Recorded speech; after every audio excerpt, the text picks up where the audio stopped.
Olá, estamos dando início a mais um programa Debates Le Monde Diplomatique Brasil, uma iniciativa do jornal Le Monde Diplomatique Brasil, em parceria com a TV PUC, com o canal universitário e com a TVT, a TV dos Trabalhadores. Hoje nós vamos tratar dos riscos de fraude eleitoral nas eleições. Muita coisa tem se dito, tem uma campanha pelo voto impresso que o bolsonarismo lançou, né?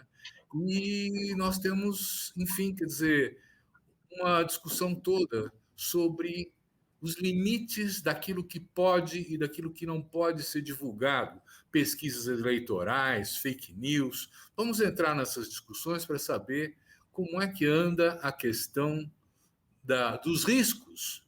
É possível ter fraude eleitoral? Bom, para trabalhar essas questões, nós chamamos dois especialistas em direito eleitoral. Eu quero apresentar para vocês o Luiz Eduardo Pitinin. O Luiz Eduardo, ele é advogado, ele é doutor em Direito do Estado pela Universidade Federal do Paraná, é especialista em Direito Administrativo pelo Instituto de Direito Romeu Felipe Bacelar, especialista em Direito Eleitoral pela Universidade Positivo. É membro do Instituto Paranaense de Direito Eleitoral e da ABRADEP, Academia Brasileira de Direito Eleitoral e Político. E é sócio fundador da Pitinin Advocacia, onde trabalha com advocacia e consultoria em direito público e eleitoral. Muito obrigado, Luiz Eduardo, por estar aqui com a gente. Quero também apresentar para vocês o Renato Ribeiro, que, aliás, já esteve com a gente aqui em outros debates, é advogado também. Ele é doutor em Direito do Estado pela Faculdade de Direito da USP, foi professor de Teoria do Estado, Direito Constitucional, Direito Administrativo e Direito Eleitoral da Universidade Anhembi Morumbi, professor de diversos cursos de pós-graduação, entre eles na Escola Paulista de Direito e da Faculdade de Direito da USP Ribeirão Preto. Foi assessor legislativo na Câmara dos Deputados, é membro da Comissão Especial de Direito Eleitoral da OAB São Paulo e da Academia Brasileira de Direito Político e Eleitoral. E é advogado na área de Direito Eleitoral, Direito Administrativo, Direito Municipal, na Ribeiro de Almeida e Advogados Associados. Muito obrigado, Renato, por estar de novo com a gente aqui. Para começar essa conversa, eu queria trazer para vocês uma primeira questão. Nós temos várias questões, mas a primeira questão, é esse risco de fraude eleitoral. Uma fraude que está sendo levantada como possibilidade por aqueles que defendem a adoção do voto impresso. Uma fraude que nunca foi apontada. Parece que o sistema eleitoral eletrônico não é mau, né? Eu queria primeiro entender quais são os termos dessa petição. Por que é preciso ter o voto impresso? Por que a gente não pode ficar apenas com o voto eletrônico, né? Renato, você pode começar a explicar para a gente isso? Bom, primeiro agradecendo mais uma vez esse convite, muito obrigado pelo convite. Voltar aqui para tratar de um tema tão importante é sempre um prazer, ainda mais na presença do Luiz Eduardo, grande amigo, e tenho certeza que enriquecerá ainda mais essa conversa. Eu começo aqui trazendo uma coisa que eu creio que é muito importante, já tenho falado em outros veículos de comunicação também, que o que está acontecendo, na verdade, é criando-se um problema que não existe. Então, nós não temos o problema de fraudes nas urnas eletrônicas. Esse é o principal ponto. Nós não temos esse problema hoje no Brasil. Jamais foi comprovado um único episódio de fraude. E isso não é um compromisso meu, não é um compromisso, eu tenho certeza, com o Luiz Eduardo ou com qualquer pessoa do TSE, da Justiça Eleitoral, pessoas que compõem os diferentes órgãos do poder público. Isso é um fato e nós devemos pautar a nossa inteligência por fatos concretos. Então, toda hora eu recebo mensagens, enquanto professor, especialista de direito eleitoral, alguém dizendo eu acho, eu tenho certeza, basta procurar, tudo coisa do plano subjetivo. Mas ninguém que chega com uma prova específica, ninguém que fale, olha, de fato nós estamos diante de um problema sério, que é um problema de fraude nas urnas eletrônicas. O próprio presidente da República lança essas bravatas, dizendo que tem fraude, que ele próprio foi roubado, e daí merece uma coisa que provavelmente só no Brasil acontece, né? Quem vence as eleições no país fala que foi roubado. Quem perdeu, foi para casa, perdeu as eleições, diz que não foi roubado. Nem o Fernando Haddad está reclamando, dizendo que foi roubado, nem o Aécio Neves, que perdeu a eleição para Dilma Rousseff, e recentemente o Aécio e o seu vice, Aloysio Nunes, naquela oportunidade, disseram, olha, nós não tivemos mais votos, tivemos menos votos, e, infelizmente, na nossa opinião, o povo escolheu outra candidata, tivemos que ir para casa e fim de papo. Então, quem ganha a eleição acha que teve fraude. É uma coisa que faz a pessoa não entender muito bem como é que o Brasil tem esse tipo de configuração. Mas nós não temos esse problema. O presidente está agindo como uma criança, um sujeito infantil, que diz, olha, foi roubado. É como parece aquela criança no pátio da escola durante o intervalo, perdendo o jogo, fala, não, na verdade eu não perdi o jogo de figurinha, de, sei lá, bolinha de gude, na verdade eu fui roubado, e não prova, leva tudo embora para casa e fica nessa infantilidade.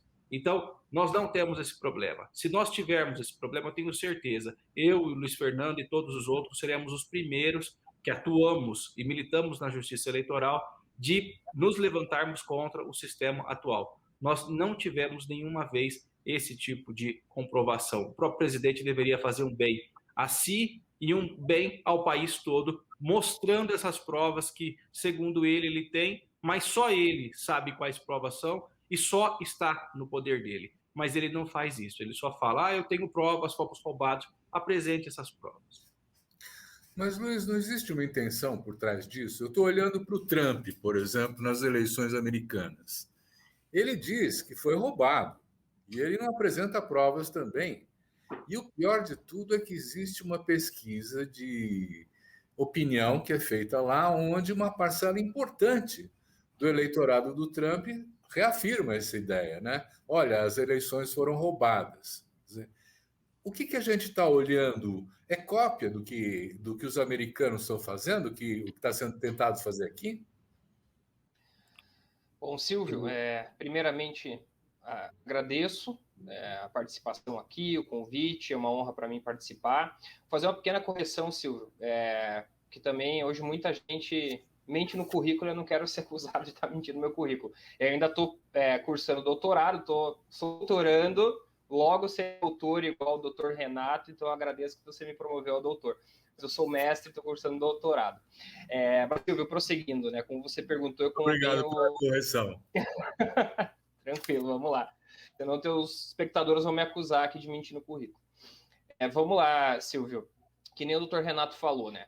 Veja, nenhum sistema eleitoral é perfeito, nenhum sistema eleitoral é blindado a qualquer tipo de fraudes, mas a gente sempre tem que partir para um debate, né, de aprimoramento do sistema sob premissas que são verdadeiras. E, evidentemente, as premissas desse debate não são verdadeiras. Essa ideia de fraude nas urnas eletrônicas em 2018, né, pelo presidente Bolsonaro, e agora ele está dizendo também tem em 2014, dá para a gente ver que isso, na verdade, é uma reação à sua queda de popularidade, ao retorno do ex-presidente Lula no jogo político e, né, ao derretimento da sua base de apoio e, evidentemente, ele já antevendo uma derrota eleitoral e é, na verdade, propor aí o verdadeiro caos. Isso, né, tem muito a ver com o Trump. Mas é claro, enquanto o Trump ele alegou que teve fraude nos estados somente em que ele perdeu, aqui o Bolsonaro não, né? Ele alega que mesmo onde ele ganhou, a princípio teve fraude, no Brasil inteiro teve fraude. Para eleger base de apoio, a maior bancada do PSL, todos esses deputados também, né, a princípio, então teve uma fraude muito mal feita, né? Porque o Bolsonaro com o PSL na época conseguiu fazer aí próximo, né, do PT, que foi a maior bancada, né? Ou seja, elegeu muita gente nessas mesmas urnas fraudadas. Isso a gente precisa lembrar também. E com esse discurso do Bolsonaro, né, viu, Silvio? Não é novidade, né? Bolsonaro, não é uma inovação também nem do Trump, né? Na verdade, o que a gente observa é esse discurso de fraude eleitoral e a intenção de mudar as regras eleitorais é um discurso muito similar aos novos autocratas, né? Aos novos ditadores democráticos que a gente tem aí, que são justamente esses representantes que, eleitos numa democracia, num sistema legítimo, passam a trabalhar para atacar as instituições e aquilo que mantém uma democracia. E um desses alvos, né, como foi feito com Erdogan, como é feito com Bolsonaro, como feito por Trump, um desses grandes alvos é o sistema eleitoral. O Bolsonaro ele pratica aqui uma tática, como a do Trump, de acusar de fraude. Outros já passam a tentar mudar as regras eleitorais. O Bolsonaro está tentando fazer isso pela aprovação desse voto impresso, que na verdade não tem, né, intenção alguma de aprimorar o sistema. Pelo contrário, né, as propostas sendo apresentadas são muito piores, né, para a estabilidade e segurança do processo do que o atual sistema eletrônico. O objetivo deles é realmente gerar desconfiança, gerar o caos e tentar justificar uma derrota futura nas eleições e colocar a culpa no TSE e, né, tomar alguma atitude que a gente não sabe, né, só pode ventilar, pelo menos, né, qual é o próximo passo depois de ele perder nas eleições e defender essa fraude. Acho e confio que o Congresso já vai superar essa questão do voto impresso. Acho que é uma questão que a gente está perdendo muito tempo, né, porque justamente a gente está discutindo isso sobre bases absolutamente falsas, né, sobre mentiras, de fato. Mais superada essa questão, a gente sabe que, né, não importa o sistema, né, o Bolsonaro ele nunca vai aceitar uma derrota, né, então a gente tem que seguir em frente, defender democracias, instituições e estar alerta, né, para possíveis aí, tentativas de manutenção do poder que não seja pela via democrática, que é, infelizmente, um fantasma que está nos assombrando aí, né, nos últimos anos no Brasil. Obrigado. Eu tenho a impressão de que essa iniciativa do Bolsonaro é uma aposta de que ele ia perder, eventualmente, por uma pequena margem, como acontece com a Keiko Fujimori, por exemplo, no Peru, né? Em que a dúvida sobre a contagem dos votos é porque tem 40 mil, 60 mil votos de diferença, no caso do Peru, né? Então, tem até uma certa pertinência esse questionamento. Mas aqui agora parece que, de fato, o presidente Bolsonaro não vai ter toda essa votação, né? Ele possivelmente não vai ter chance de usar esse argumento do voto impresso, até porque tem 11 partidos do Congresso que já se manifestaram contra o voto impresso e possivelmente não vai ser aprovado no Congresso isso, né? Mas isso me leva a uma questão que eu queria colocar para o Renato. A legislação atual brasileira eleitoral, ela é boa, ela é suficiente ou ela precisa de aprimoramento? Você está sem som. Pronto. A legislação eleitoral, ela é boa, sim. Se nós pensarmos em outros países, o Brasil tem, primeiro, uma justiça eleitoral própria, que tem a função de organizar as eleições, então tem a função administrativa, tem a função de julgar as eleições, tem a função jurisdicional e tem a função de, inclusive, acabar com lacunas na própria legislação, que é a função normativa. Isso já é, por si só, um avanço. Países como os Estados Unidos não têm uma justiça eleitoral. Então, primeiro ponto, nós temos uma justiça eleitoral e nós temos uma legislação que está sendo constantemente aprimorada. Nós temos a lei lá de 1997, a lei 9.504, que se pretendia, na época, ser uma lei definitiva eleitoral, só que a cada novo pleito nós temos mudanças, como nesse momento está havendo discussões sobre mais uma mini-reforma política. A cada nova eleição, uma mini-reforma. Tivemos a mini-reforma em 2019, para valer para as eleições de 2020, antes tivemos uma mini-reforma de 2017 e assim por diante. É, na verdade, um problema editorial. Eu costumo dizer que é um problema editorial porque o meu livro mesmo, lançado o ano passado para as eleições do ano passado, vai ter que ser revisto, atualizado, porque a legislação muda de fato. Mas mais do que isso, nós temos uma eleição que é segura e, da minha perspectiva, são poucos os ajustes que são necessários hoje, inclusive no âmbito da própria legislação que está sendo revista, com umas coisas bem até diferentonas, que não me parecem que sejam avanços na nossa legislação, muito pelo contrário, até um retrocesso. Mas só fazendo um pequeno comentário sobre as urnas eletrônicas ainda, é importante que nós tenhamos em mente duas coisas. E duas coisas para quem gosta de economia, que está nos assistindo, são dois argumentos de economia e de eficiência. Primeiro, nós estamos falando de um mercado de mais de R$ 1 bilhão para comprar sistemas que ofereçam essa impressão dessas urnas. Então, um voto impresso, pensando em larga escala, em eleição em mais de 5 mil municípios brasileiros, nós estamos falando de mais de R$ 1 bilhão facilmente. Um dinheiro para comprar impressora. E o outro ponto é de eficiência. Se tem alguém formado em engenharia nos assistindo, vai entender com certeza. Toda a linha de produção, imagine a linha de produção desde a Fordista até outras, ela tem uma taxa de erros em qualquer equipamento que você faz. Um celular, um carro, sempre a gente encontra alguém na rua que fala: eu adoro o carro japonês, por exemplo, mas eu fui premiado, o meu veio cheio de problemas. E por que isso acontece? Porque a marca é ruim? Não, porque na linha de produção tem erros quando se produz algo em larga escala. A urna eletrônica não é diferente desse raciocínio. Só que a urna eletrônica, por ela ser tão simples, é um equipamento muito simples, ligando a tomada daquele jeito e tudo mais, por ser tão simples, nós temos uma média de 0,5% eleição por eleição sobre problemas que dão nessas urnas, problemas técnicos. Essas urnas são automaticamente já trocadas pela Justiça Eleitoral, a Justiça Eleitoral vai lá, substitui, pega a votação que já tinha recebido naquela urna, nenhum voto é descartado e tudo mais. É assim que funciona, lá na barranca do Rio, na região amazônica afastada, etc. Funciona desse jeito. Se você colocar uma impressora, Silvio, nesse equipamento, uma impressora que vai, o sujeito confere se é aquele voto mesmo, volta se estiver errado, deposita numa urna, sabe o que nós vamos ter? Mais erros no sistema. Porque todo mundo que tem uma impressora em casa sabe que esse tipo de equipamento trava bastante. Não importa a máquina. E daí imagina em mais de 5 mil municípios. Então é um problema da própria efetividade tecnológica de se fazer essa realização. Por isso que é uma ideia tão estúpida, tão estapafúrdia, o chamado voto impresso. Então, nós já estamos falando, vamos dizer assim, das técnicas de apuração. Na verdade é isso, né?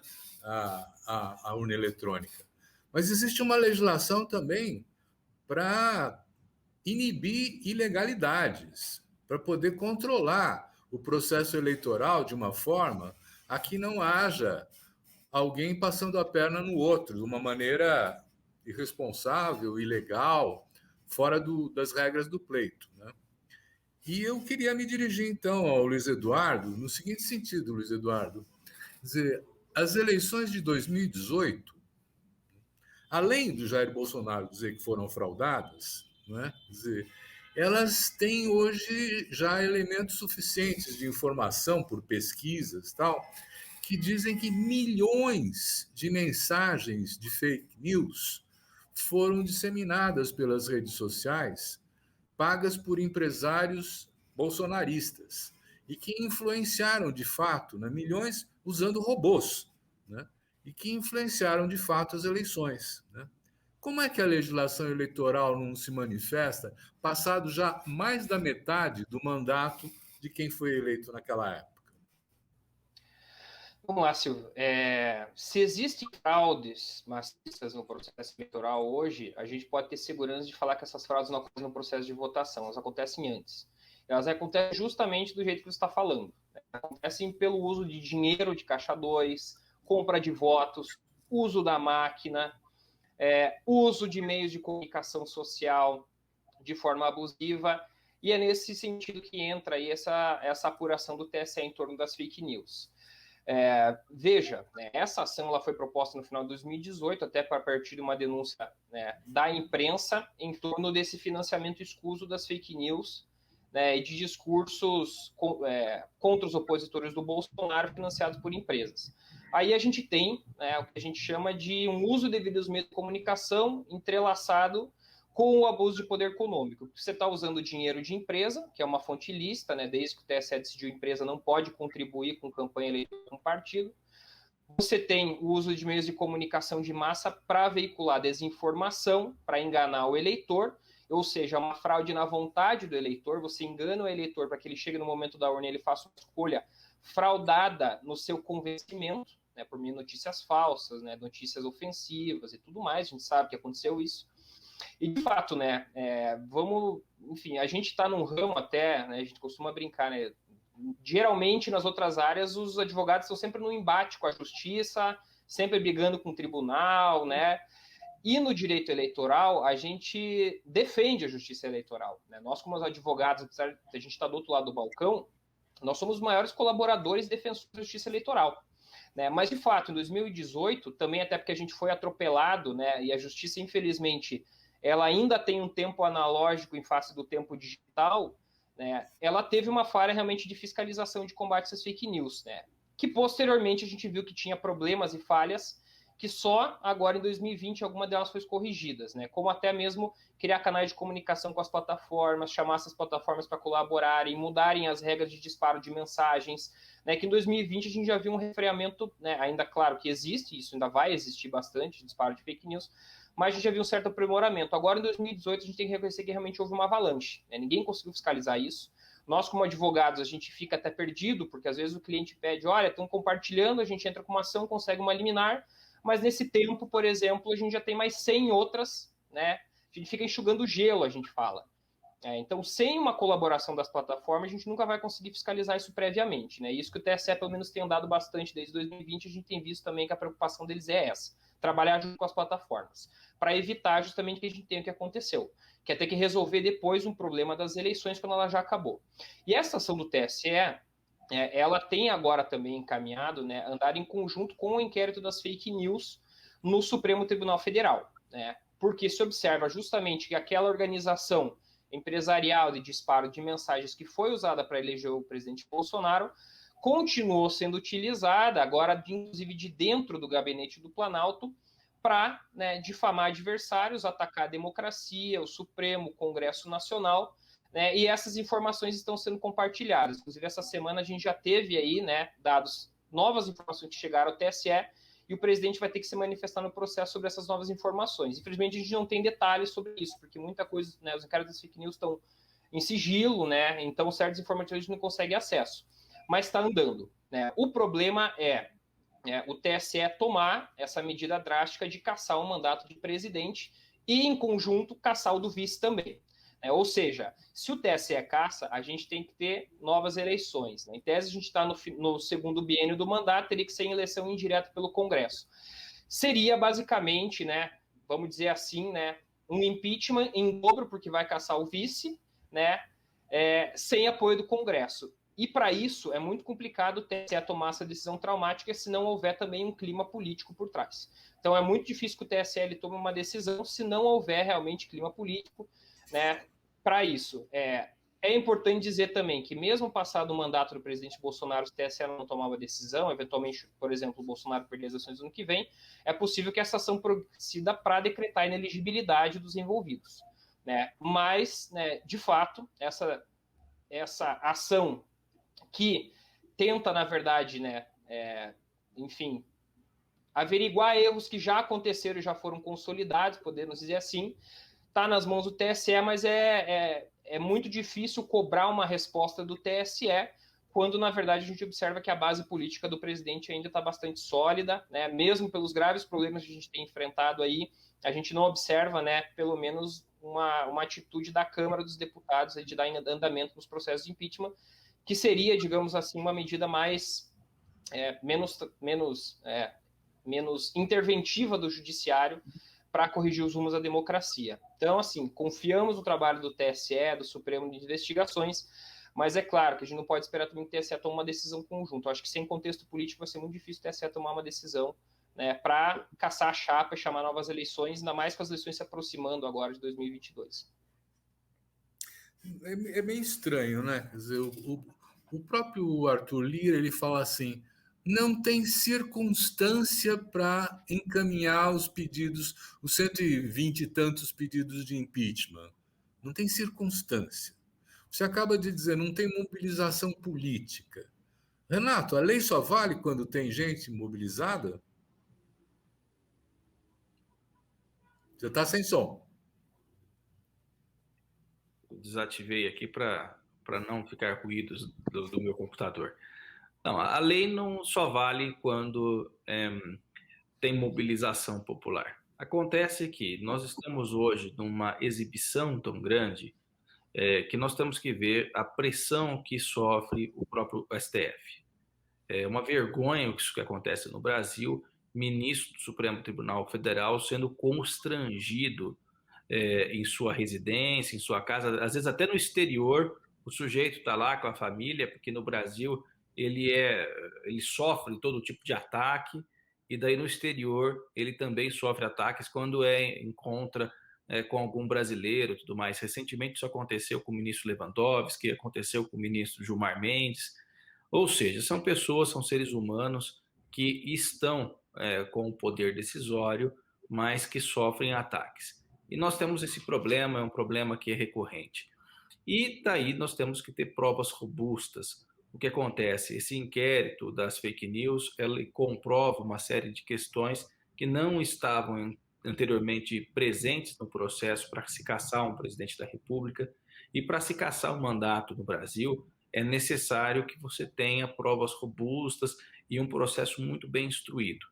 Parece-me que agora, com esse compartilhamento de informações, com esse compartilhamento de provas, finalmente se terá ambiente robusto, probatório, para se fazer a cassação.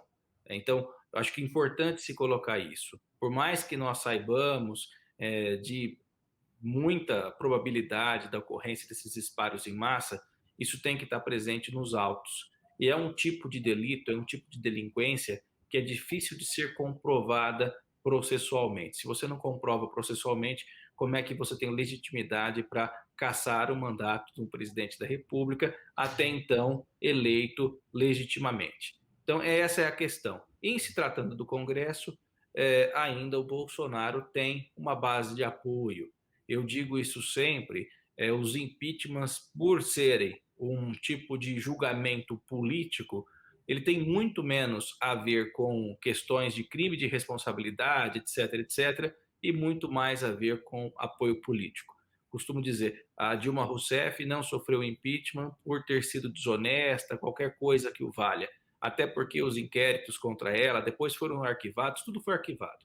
A Dilma sofreu impeachment porque não gozava do apoio político necessário para se manter no cargo. Esse é o ponto. E o Bolsonaro, pelo menos até agora, não tem ruído todo o seu apoio político. Perdeu boa parte dele, mas dentro do Congresso Nacional ainda goza desse apoio político. E daí também fica a questão, será que vale a pena abrir um processo de impeachment para o presidente não ser cassado e fortalecê-lo diante do eleitorado, fazer disso um palanque? Então tem que também ter um pouco de cautela. A meu ver, por mais que eu quisesse e acho que seria necessário um impeachment, eu acredito que deve-se ter cautela até que se tenha certeza da viabilidade desse impeachment. Senão, você fortalece mais ainda o presidente Bolsonaro. Tá, mas eu queria entender uma coisa, porque a gente estava falando da atuação do STF e do Tribunal Superior Eleitoral. Aí vem o Congresso e vocês introduziram a questão do Congresso pertinentemente. Mas se houve delito, precisa passar pelo Congresso ou o Supremo pode decidir isso? Qual Supremo define isso? Bom, o TSE pode decidir nessas ações que foram propostas pelo PDT e pelo PT. Então, tem uma ação proposta pelo PT, a equipe do então candidato à presidência Fernando Haddad e a equipe do então candidato Ciro Gomes. São essas as duas principais ações que hoje tramitam sob esse inquérito das fake news. Eu acredito até que na questão probatória a do PDT está um pouco mais robusta e serão julgadas em conjunto. Essas duas ações elas podem se gerar a cassação. Agora, em relação ao STF, o STF não pode agir de ofício, deve ser provocado. E quem que provoca numa ação penal a justiça por meio do do Supremo Tribunal Federal? O Procurador-Geral da República, o Augusto Aras, que é o Procurador-Geral da República, o Ministério Público que tem a garantir o monopólio da ação penal. Então, sem que haja uma ação proposta pela Procuradoria-Geral da República, o STF também não pode, de ofício, ir lá e afastar o presidente da República. Então, também essa é uma questão importante. E se tratando do presidente, olha só como é que é complicado. Isso aconteceu com o ex-presidente Temer. O sujeito, ele, ainda que o Ministério Público Federal, Augusto Aras, faça uma denúncia criminal, essa denúncia, esse processo criminal, para começar a tramitar no Supremo Tribunal Federal, precisa da autorização da Câmara dos Deputados. Senão o processo fica parado até o fim do mandato. Foi o que aconteceu justamente com o Temer, na ocasião, denunciado pelo então procurador Rodrigo Janot em 2 oportunidades. Nas 2 oportunidades, o Congresso Nacional, especialmente a Câmara dos Deputados, disse que não era o momento de se afastar o presidente da República. Por isso que a questão do apoio político é ainda muito importante. Em todos esses casos, o apoio político é preponderante. Obrigado. Luiz Eduardo, tem um projeto de lei aí que está tramitando que facilita a vida na próxima campanha eleitoral de quem quer difundir fake news, não tem? Você está sem som. Agora eu desliguei o som. Então, né, uma das propostas sendo discutidas, veja, né, essa reforma eleitoral, ela são quase 900 artigos, Silvio, que estão sendo alterados na legislação, né? Então, ela tem um objetivo muito de sistematizar essa legislação que está muito esparsa, são várias leis que se aplicam no processo eleitoral, então o objetivo é colocar tudo no Código Eleitoral, deixar um código só para tratar de tudo, criar um código de processo eleitoral. Várias intenções também de diminuir a judicialização, isso até foi um pleito aí do próprio TSE, né? Tentar tirar muitas, que a gente chama muita picuinha da legislação que trata sobre propaganda, tamanho de bandeira, tamanho de cartaz, tamanho de adesivo em moto, decibéis de carro de som, essas coisinhas que a gente tem na legislação antigas e que agora estão pedindo para tirar tudo, para que a gente possa focar realmente naquilo que interessa, que é a fiscalização do abuso, fiscalização de compra de votos, uso dos meios de comunicação social e fake news. Né? E tem algumas matérias que estão sendo bem polêmicas aí tratadas nesse projeto de fake news. Algumas que eu acredito que são boas, outras não tão boas assim, né? Eu acho que é muito importante que tenha uma criminalização, né, e uma fiscalização adequada, né, não do eleitor individual, da manifestação individual, da nossa tia, do WhatsApp, né? Isso a legislação está cuidando de deixar isso de fora, mas ela está focando muito na criminalização e na punição da criação de esquemas de disparo em massa de fake news, né? Então, hoje, né, a legislação está abrindo mais os olhos para criminalizar e tornar crime o disparo orquestrado e organizado de fake news. Por outro lado, ela também tem alguns pontos polêmicos, como, por exemplo, né, a impossibilidade de eu deletar o perfil político de algum candidato durante o processo eleitoral. Então, isso colocaria o perfil dos candidatos, a página deles, e eles mesmos como, digamos assim, partícipes virtuais do debate com certo privilégio, né? Eles não podem ser apagados, como, por exemplo, aconteceu com Donald Trump nos Estados Unidos, apesar que foi depois das eleições, né? Então, esse é um ponto bastante discutido e bastante questionado dessa reforma. E o outro que seria aumentar a responsabilização dos provedores, né? Facebook, Google, né? Em casos em que diz a lei, diz pelo menos o projeto, né, que eles tiverem conhecimento prévio do conteúdo, eles seriam responsáveis diretamente por que um terceiro veicula nas suas plataformas. E isso também é muito complicado, porque isso vai acabar gerando um policiamento a mais, né, pelas empresas, por meio de sistemas de uso do debate virtual, ao mesmo tempo em que vai também diminuir a responsabilização dos candidatos. Então, a gente tem duas medidas aí que, a meu ver, pelo menos não estão caminhando de uma forma muito correta. Apesar de certos pontos serem necessários. Então, assim, eu acho que é muito importante a gente não esquecer de privilegiar a liberdade de expressão. A gente sabe que as fake news são um problema, mas medidas que tenham, né, com o condão de censurar, né, de apagar o debate, de esfriar o debate, também não são bem-vindas. Eu acho que não dá para a gente criminalizar o eleitor, né, o tio do WhatsApp, enfim, né, nossa família que cai em fake news, dispara. Eu acho que o cidadão comum tem que ser tirado disso, que a gente tem que focar realmente é fiscalização do dinheiro, fiscalização das informações, trabalhar em conjunto com os provedores, que eles forneçam realmente as informações adequadas para a Justiça Eleitoral promover o desmonte desses esquemas ainda durante o processo eleitoral de uma forma ágil, né, e posteriormente, né, a gente tem também meios de punir quem frauda o processo eleitoral pelas fake news.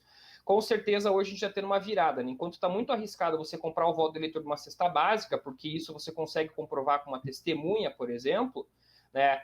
Em fake news não, né? A gente já está falando aí de um terreno muito sem lei, né? Em vários aspectos. O TSE hoje se preocupa muito, por exemplo, com o caso do Telegram, né? O Telegram que não tem ainda aqui uma base no Brasil de representação que possa trabalhar em conjunto com o TSE, então o TSE está buscando um canal de comunicação para o Telegram, e a gente está observando que as redes bolsonaristas, por exemplo, estão migrando para o Telegram. O Telegram é a rede hoje mais utilizada, porque justamente o WhatsApp passou a tomar medidas mais restritivas para disparo de conteúdos, tem aumentado sua colaboração com o Poder Judiciário, e daí esses canais agora estão passando a migrar para o Telegram. E o TSE está encontrando uma maneira ainda de trabalhar com a plataforma para que no ano que vem a gente não tenha justamente o Telegram fazendo o que o WhatsApp fez em 2018. Eu acho que são esses os pontos que a gente tem que focar. Tem que ter realmente meios da gente apurar e criar, atacar os esquemas, os grandes financiadores, deixar um pouco o eleitor de lado. E realmente esses pontos aí que a proposta está trazendo, né, no que concerne a impedir a retirada de perfis, por exemplo, discurso de ódio, misógino, racista, coisas que são absolutamente abjetas e que poderiam levar à exclusão dos perfis por até violar os termos de uso das plataformas, como tem sido feito hoje, por exemplo, a legislação está proibindo de fazer. Eu acho que esse não é o caminho também, né? Porque aí a gente só vai estar contribuindo com mais impunidade de quem a gente sabe realmente que financia, né? A gente não pode também achar que tudo isso é uma iniciativa de simpatizantes, sem qualquer articulação com as campanhas, que não é, né? As campanhas também têm muitos casos aí, e no caso do presidente Bolsonaro, as provas estão se consolidando, pelo menos, e mostrando que sim, né? A campanha dele promovia esses disparos por meio desses apoiadores empresariais de fora. Então, mas eu fico pensando assim, está se aprimorando a legislação, está se negociando com esses provedores e tal, mas o tempo para isso é o tempo da eleição. Passou a eleição, vão passar-se anos até que se resolva esse impasse, né? Renato, tem agilidade esse processo de controle? Vai ter? Como é que é? Tem agilidade, mas eu costumo dizer assim, o direito está sempre atrás da realidade do mundo. O direito é sempre reativo, é complicado. Recentemente, há alguns anos, foi feita uma reforma eleitoral, só que a reforma eleitoral ela deixou de prever, porque não tinha como prever, a inovação que foi a criação do Twitter. Então, em algumas eleições, nós tivemos o Twitter muito utilizado. Hoje está regulamentado também. Então, é difícil para quem é do direito. O direito é reativo. O sujeito é punido pelo que ele fez e não pelo aquilo que ele pensou em fazer. E é nessa lógica que é difícil nós imaginarmos que com o direito nós vamos mudar o sistema democrático eleitoral. A gente pode aperfeiçoar alguns pontos, mas muitos dos outros pontos fogem do mundo jurídico e vão para o campo da sociologia, da ciência política e do próprio comportamento do eleitor. Mas eu quero aproveitar que tem um outro ponto que é muito grave e as pessoas estão falando muito pouco sobre essa mini-reforma e talvez passe, eu espero que não seja aprovado, que é o distritão. O distritão é um assunto que está sendo falado hoje. E o que vem a ser esse distritão? Em vez de nós termos hoje o quociente eleitoral, a legenda, o sujeito que é eleito pela legenda, o sujeito não precisaria mais do partido, embora tivesse que estar filiado nele, e seria eleito aquele que tivesse mais votos numa lista. Então, sujeito independente se ele é do PT, do PSDB, do MDB, do PSL, conseguiu votos, ele está eleito. Pega os primeiros mais votados, o número de cadeiras e acabou. Assim é o distritão. E qual que é o problema desse sistema? Os partidos ideológicos, os partidos que têm maior capilaridade na sociedade, dificilmente eles têm um grande campeão de votos. Por exemplo, o PT e o PSDB. Tem uma série de parlamentares, mas atualmente nenhum deputado federal do PT teve mais de 500 mil votos. Nenhum deputado federal do PSDB teve mais de 500 mil votos no estado de São Paulo. Mas tem uma bancada relevante, uma bancada atuante, cada um com as suas ideias, mas são partidos que, dentro de um cenário, são partidos que têm uma burocracia partidária consolidada. Agora, tem partidos que partem daqueles outsiders, né, os tiriricas da vida. E o que nós teremos com o Distritão passando? Menos deputados que têm essa capilaridade na sociedade com ideias e mais jogadores de futebol, ex-Big Brother, pessoas do mundo da comédia, comediantes, cantores sertanejos, mais pessoas que vêm desse tipo de público, desse tipo de mundo, que é o mundo que o sujeito está exposto diariamente. Se você está na televisão todos os dias, evidentemente que você tem muito mais exposição ao longo da sua própria carreira do que alguém que aproveita 45 dias para se fazer conhecido e para vencer uma eleição. Então, qual que é o nosso risco? Termos um Congresso Nacional com muito mais parlamentares campeões de votos. Quem são os campeões de voto? O Russomano é um campeão de voto, o Tiririca é um campeão de voto, mas são pessoas que, de alguma forma, estão na imprensa. E isso vai implicar o fim ou a diminuição muito grande de partidos mais ideológicos, como é o PT, o PSDB, o PSOL, o PDT, entre outros, que têm uma base ideológica mais clara. Legal. Então, eu tenho lido na grande imprensa a possibilidade de se adotar um semipresidencialismo, de novo entrar a discussão do parlamentarismo, e tudo isso porque tem uma ameaça que o Lula pode ganhar, né? Luiz Eduardo, você tem ouvido também essa proposta de mudança de regime político, assim? Sim, Silvio. Na verdade, isso está partindo até do próprio judiciário, né? O ministro Barroso e o ministro Gilmar Mendes, eles defendem essa ideia do semipresidencialismo.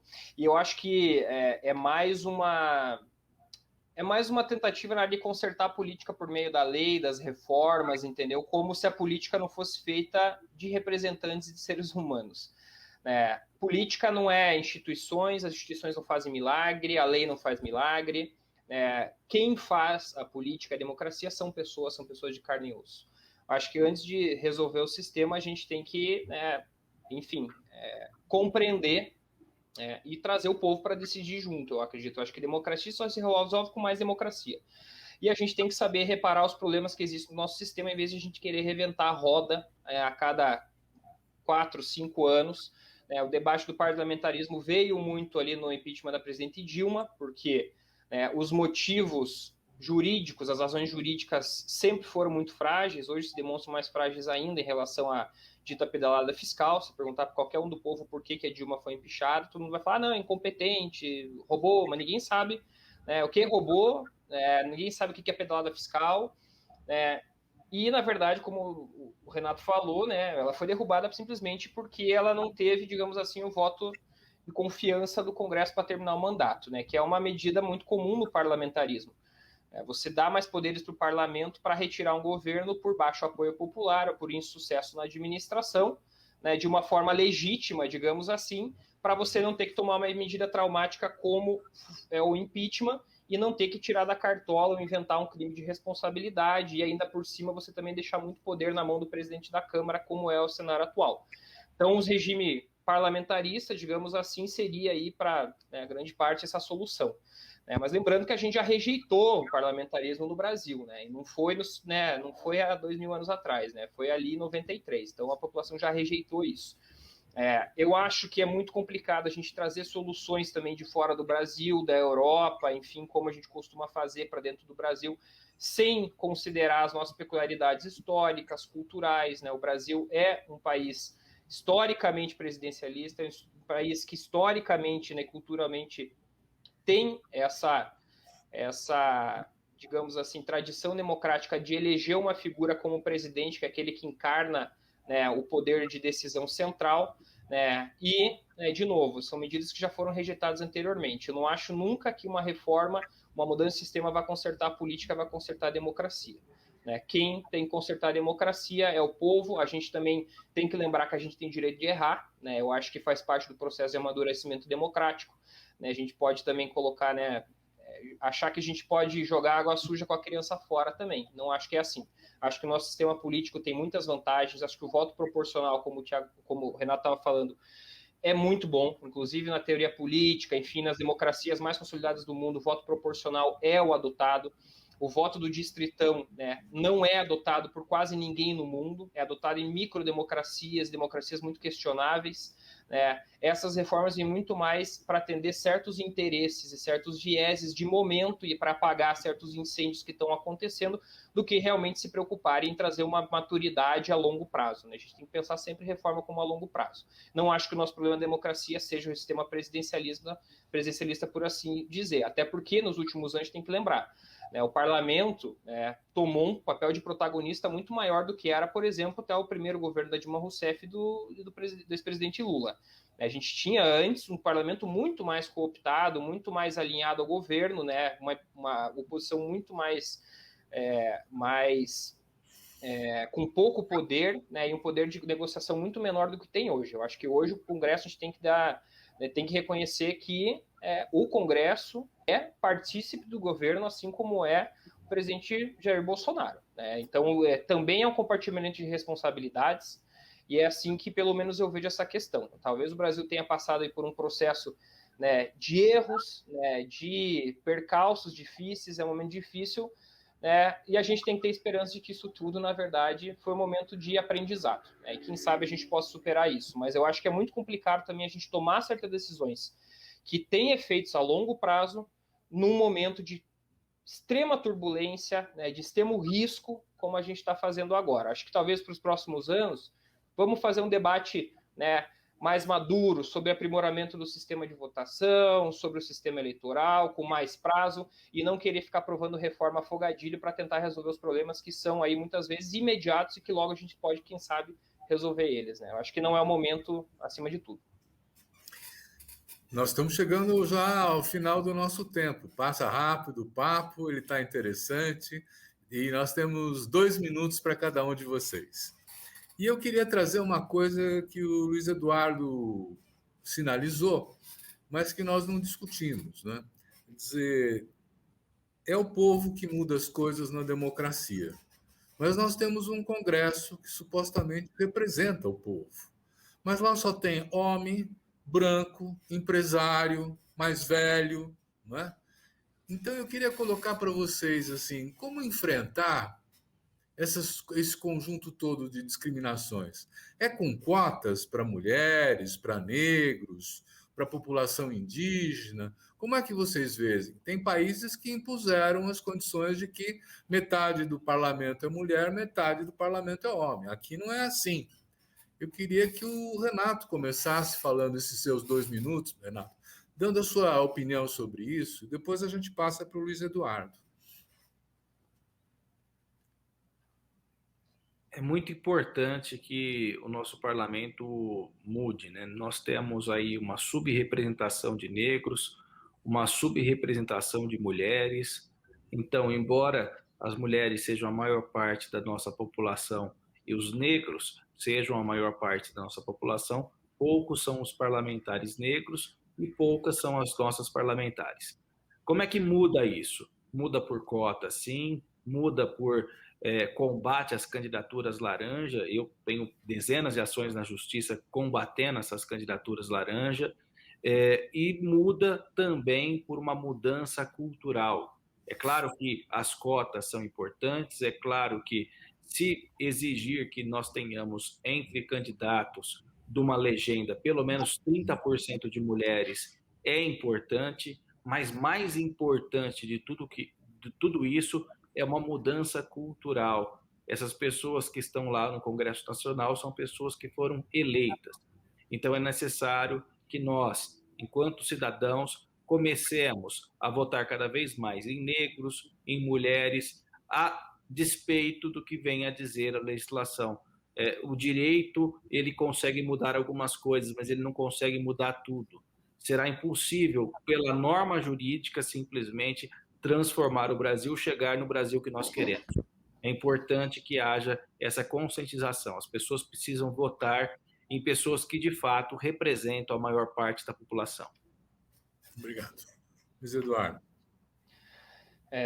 Bom, como disse Renato, né? Veja, Silvio, a gente tem no Brasil uma representação de mulher menor do que a gente tem no Afeganistão, no nosso parlamento. Recentemente, né, experiências internacionais que podem ser importadas são muito bons, de realidades muito parecidas com a do Brasil. O México estabeleceu uma paridade de gênero no parlamento deles por reforma constitucional.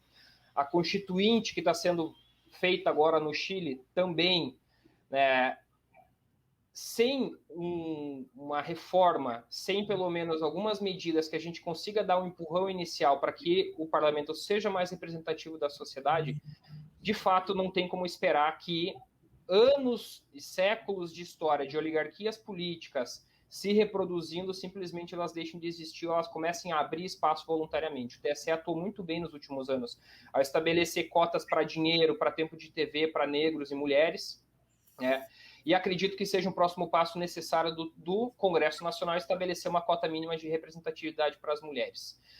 De novo, né, a gente precisa no parlamento que seja realmente um espelho da sociedade. O distritão é mais um ataque a isso. O distritão somente vai favorecer elites políticas. Ainda, eu acho que também a gente tem que pensar em democratizar dentro dos partidos políticos. Quem lança candidato é o partido, quem decide quem vai ser candidato é o partido. Se nós não democratizarmos o comando dentro dos partidos e tornarmos esse comando dos partidos mais plural, a gente nunca vai conseguir candidatos mais plurais e, consequentemente, não vai ter opções para o povo votar nesses candidatos plurais.